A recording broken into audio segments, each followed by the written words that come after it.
guys, it's Snowman and welcome to Donkey Kong Month 2017. That's right, it's officially here and we're gonna kick things off with a silly top 10. We've looked at a lot of great things in the DK games, animal buddies, songs, the levels themselves, but now it's the baddies' time to shine. Specifically, the most memorable and fearsome villains of them all, the Kremlings. The catch is that I've asked my friend Perry to join me today. Say hey, Perry. Yo, what's up, guys? And he has no idea which Kremlings I've chosen, so we're just gonna go through the list, get his impressions, and see what happens. Can't wait! There's a lot of these slimy critters throughout the Donkey Kong series, and I got a thing or two to say about most of them. However, the only caveat is that I'm not counting K Rool for this list, otherwise he'd obviously be number one. He is the king after all. There's enough unique lizards to fill this list anyway, so it's fine. Let's get started. Perry, are you ready? I'm very ready. Can't wait to discuss these slimy boys.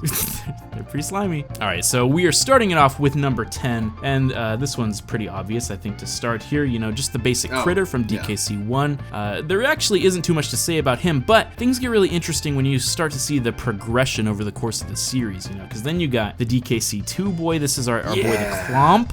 It's a little weird, like, I'm wondering what happened to their legs, because they all have this, where one leg is missing and replaced with a little... Like, as a unit, they have all lost their right leg. Did they all piss off K Rool and, like, just as revenge took off one of their legs? And... So, I'd like to think that they actually have their leg. They're just doing the old, like, hide it behind your back.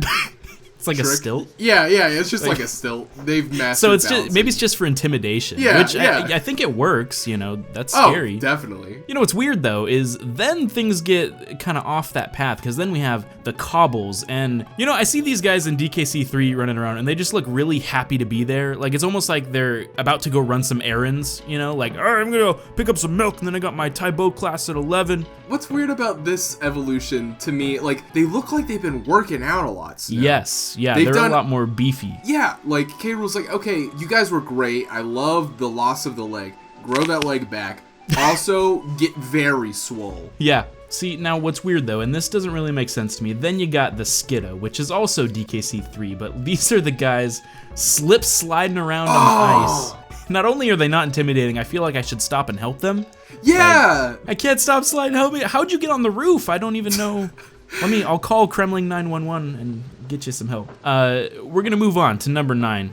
We got the Recoil. So now this is the one, this is our bouncy boy, you know, the one that likes bouncing around. I love this picture you just sent me, because he looks like a macaroni noodle with a tongue.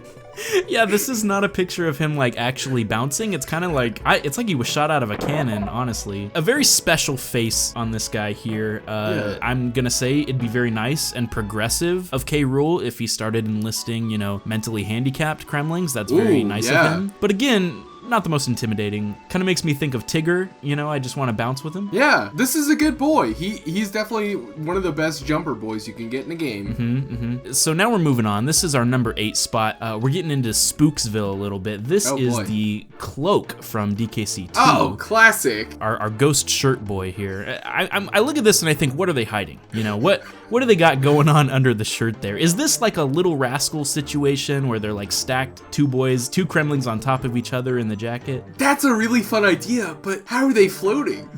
that never even crossed my mind. It's two baby boys with two jetpacks in a coat. But it is though, they gotta be babies because like the arms are too floppy, their arms don't go through the sleeves. And you don't see their heads, you just see their eyes through just the shirt. Creepy eyes popping out. Pretty intimidating. We're gonna move on to number 7. Now this is another one, like our number 10 spot. We're gonna see the progression over the course of this series. So first off, you got just our boy, the Claptrap from DKC 1. This is the cutie, right? This is like the littlest Kremling, a very adorable little guy. What's great about him is he gives off the 90 vibes with those colors and the big teeth. But then, you know, it gets a little strange because then you go to DKC 2 and we got the clamp on. And so now it's almost like he's going through his awkward teenage phase. Like he's growing at the wrong proportions. You know, his head is way too big for his body. And then we have the crimps. And these are, I think, by far the ugliest of the 3. They went from like a little buddy villain, like the cute one that is also very deadly, into like literally this is a dog reptile. Yeah, it's even got the collar. Like, it's honestly just really really gross proportions, though. Like, I look at this, and this is like Gary Coleman kind of thing. Like, is he just permanently small, but like an adult in a child's body? And it's really gross. I really don't like. I mean, I feel like this way a lot about the other DKC3 enemies. Is like they got this really strange cartoony look, but it doesn't fit. It didn't translate very well. But you know what? We're going to keep going with DKC3. We're going to keep continuing on here. We're number 6. This is the Bazooka. Yeah! Gotta love this guy. I love this dude. I'd like to imagine he like talks with a Schwarzenegger kind of voice. Like, I got that bazooka, baby. And then like he shoots you down. I mean, it's very comical, obviously, just to look at. The Bazooka's more than twice the size of just the Kremling himself. I feel like this is sort of the Chihuahua of the Kremling army, you know? Big bark, but not a lot of bite. It's like he's got to have a bazooka to be a threat. So I just love that. He's super goofy. We're moving on to number 5 now. This is one of my personal. Oh, wait a minute. Whoa! Oh, that's not. I'm sorry. That's not a Kremling. Sorry, I'm sweating, dude. You better change that. That's sorry. That's the wrong folder. Okay, no, this is it. Number 5. Okay, this is the Splat from DK64. He's one of my personal favorites. He's the cool guy, right? This is the cool Kremling. He's got the slicked back hair, the glasses, the leather jacket. This is the Kremling that looks like he could work at Hot Topic. See, that's interesting because when I look at this guy, I think, oh, he's a greaser. Oh, yeah. He's got a motorbike around back, and he's got to go pick up his girlfriend after work. But too bad work, you know, makes him stay for 24 hours because he's got to hunt down those Kongs. Forever. He's just always on the clock. And that's why he's got that white hair too, because he's stressed out. Yeah. That's a dedicated girl to stick with him too. If he's just 24 hours a day, he's always on the clock. But she knows someday they can be together. It's actually kind of a really nice love story. When you think about it. I'm rooting for you, Splat. I'm rooting for you.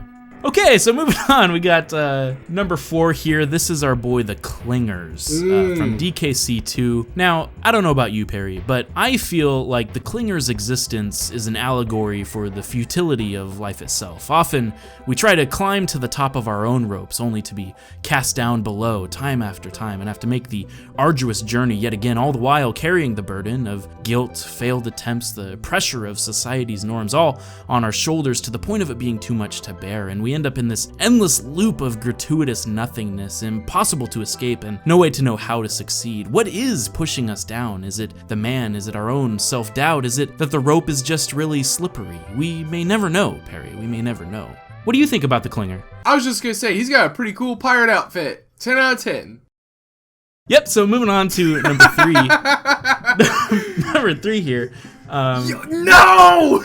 Gotta love this guy. Get him out of here! I hate him! You hate this guy? The coin, dude. He's ruined my life. Okay, so, well, there's 2 versions of this guy. There's the coin, and then there's the Coin Dozer, okay?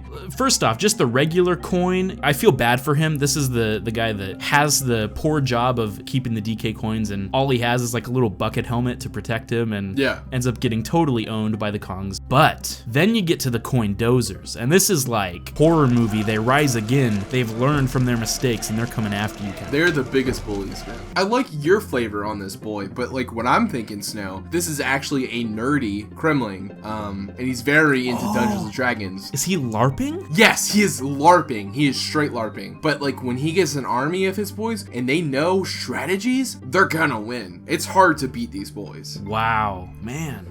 The DK lore gets deep, dude, when you really think about it. It's pretty surprising. For our number 2 spot, I have a kind of a question for you, Perry. I want you to see if you can see the pattern that's forming with these Kremlings. So this is the first one. This is the Crusha from DKC1. This is the Cruncha from DKC2. And then you have the Crumple from DKC3. So, can you tell me what's the pattern that sort of forms with these Kremlings? They look like they get dumber over time. I agree with you, yes, but not what I saw initially. Oh, they're losing their clothes. That's also, did not notice that. They are getting progressively more like they're skipping leg day. Oh, wow. You know, you get the regular Crusha DKC1, this guy's great. He's super built. Then you get to the Crunchas, you know, wow, okay, you're getting real bulky up top there, my friend. But then you get to the Crumples and it's like, all right, guy, we need to have an intervention. Do you remember what you looked like 2 years ago? We need to get back to that. You're not really... Yeah, they've completely skipped leg day so much that they've actually lost their tail in the process. So before we get to number 1 here, I wanted to give a quick shout out to our sponsor. Donkable.com is a great website where you can listen to all of the different sound effects of the Donkey Kong series in audio form. Are you too busy to read about Donkey Kong sound effects? Well, Donkable.com is just right for you. This month, I recommend checking out Rambi Gets Hurt sound effect. It starts out slow, but by the end, it is a thrill. Use the promo code BananaSlamma to get 10% off your first month. Here's a quote from a satisfied customer, Perrydactyl Show. I really like the Kremling that goes, "Gah!" Which one is that? It's the first one you showed me. I believe the critter is more of a No, okay, I'm thinking of the first boy in DKC 2. It's Yep. Oh! Yeah. Good stuff. Okay, so we are well on our way here to number 1, and any guesses, Perry, of what our number 1 Kremling is? Dude, honestly, I thought Crusher was gonna be number 1. Like, Crusher is really good, and I will say it was hard to decide, but our number 1 spot is the critter in a sheet from Donkey Kong 64. Whoa, what is that?